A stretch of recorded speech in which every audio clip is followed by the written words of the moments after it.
Shalom Chavrim, I'm Stephen Ben-Nun. You are watching Israeli News Live. We are here this morning. We've been kind of backing up just a little bit, trying to understand what's happening inside of Syria after missiles have rained down on the homes based there inside of Syria. At first, there have been quite a few that were alleging that the Syrian airbase was under attack by U.S. forces. But at the same time, we were watching and seeing that what's going on at the air base is that there are Iranians that are stationed at this air base, and there were also suspicions that Israel may be behind the attack. Now, Israel has not been willing to make any comment thus far about the attack, and we saw that on Haaretz right here, Syrian report 14 killed, including Iranians in the attack on the air base. Syria accuses U.S. of attacking the T4 airfield. That was Syria accusing them. Pentagon denies the strike. Israel bombed the site twice in the past. Hezbollah's TV describes strike as Israeli aggression. Now, what we're finding out now already, and what we had already suspected, is that Israel may have targeted the base itself in response to the Iranians being there for whatever reason. We're not quite clear as of yet as of why. But Amichai Stein has published now, just moments ago, within seconds as we were coming on here, Russian army says 2 Israeli F-15s conducted the airstrike against the Syrian Iranian air base, the T4 in Homs, Syria, killing 14. They did turn on the air defense system, allegedly taking out 8 of the missiles that came in. But of course, there's a lot of tensions as it is. I personally did not think that it was the United States, and I know that there's still some beliefs that it is the United States. I didn't believe it was the U.S. as of yet, mainly because there's just not been enough time. The U.S. normally does go through these steps of meeting with the Security Council. It's not to say that the U.S. is not going to do a strike on Syria. Could it be that Israel is trying to weaken the Iranian presence in Syria before this attack, or the alleged possible strike that the U.S. and their allies may do? And again, that is an option that's on the table. It doesn't mean that the U.S. will do that type of attack. But I am sure, seeing as President Trump said, if chemical weapons were ever used again in Damascus area, that they would strike Damascus. So that being said, it's a very high probability that the U.S. will indeed strike Damascus. Now, I'm also wondering, too, will the U.S. try to do an alternative blow? Because President Trump knows that President Putin said if Damascus is struck, Russia will target all the ships that are firing missiles at Damascus. So that being said, it may be that the U.S. may take a different measure if they don't want to escalate this anymore and strike an alternative source in order to say that we have retaliated as a result. Now, from what I can see, and this is something that's really troubled me to begin with, is that the jihadist, or whichever group may have done this attack in Duma, this chlorine gas attack, I really believe that it is still being done by those jihadists that are fighting in that area. And there were a couple of things I actually posted in the comments yesterday, a couple of things that came to my mind that caught my attention or made me think more about this. The white helmets are always there on the scene. They're always the ones covering what's happening. Have you ever wondered why the white helmets are not the victims of the chlorine gas attack themselves? Now, I know there was one case one time, the exposure, they said, one of their guys got sick.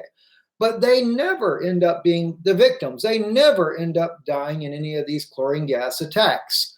That seems to be just a little bit suspect, if you ask me. In fact, I did a search on it just to see, and it came up 0 searches found. That's just a little bit interesting, if you ask me. Why does nothing never happen to them? And there was another comment I posted. Let me just see if I can find my own comment real quick, because that was there was two issues, and I forget what the other one was that I raised on this about whether or not they were involved in these attacks here, and that's under this Joint Chiefs here. I don't know if my comment stays at the top or if I funnel down into these 684. Okay, here we go. This was the other thought.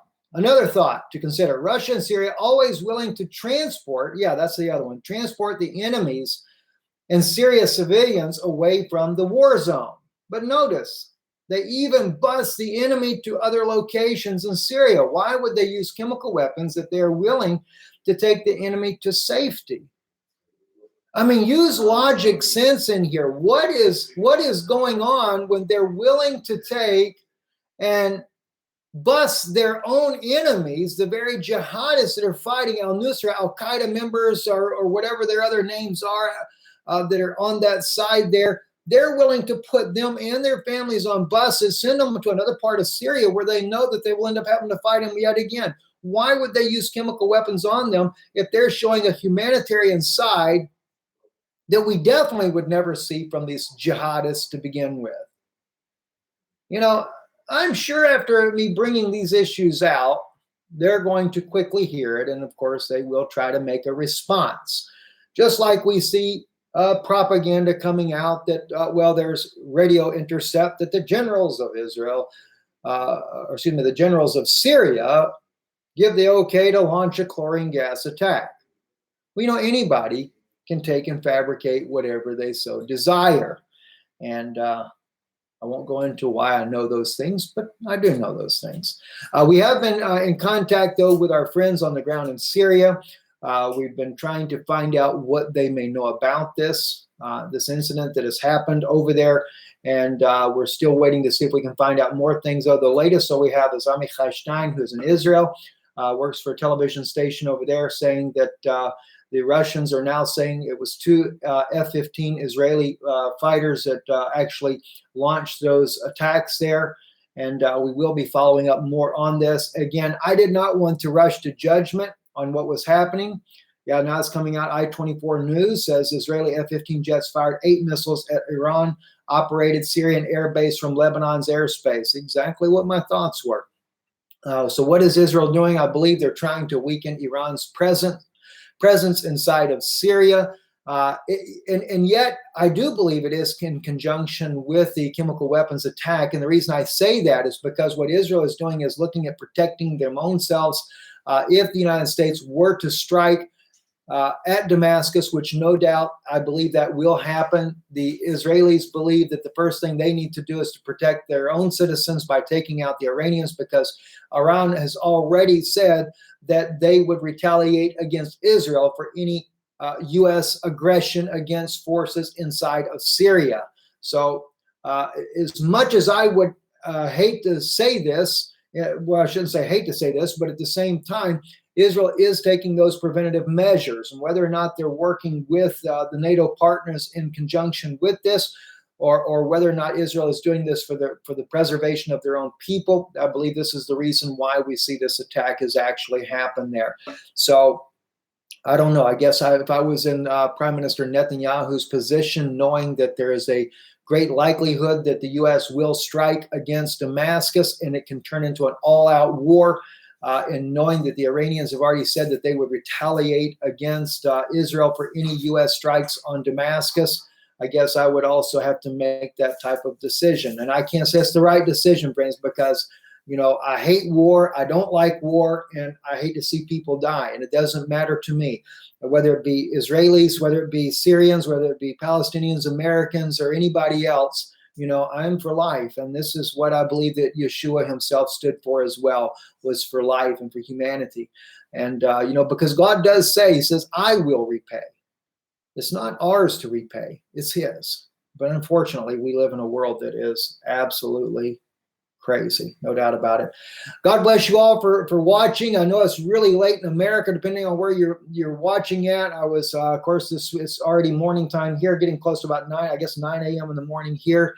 Very late, except for those on the far west coast. They were late for you guys as well. So shalom, God bless you. Thank you for watching, and we hope to talk to you guys again soon.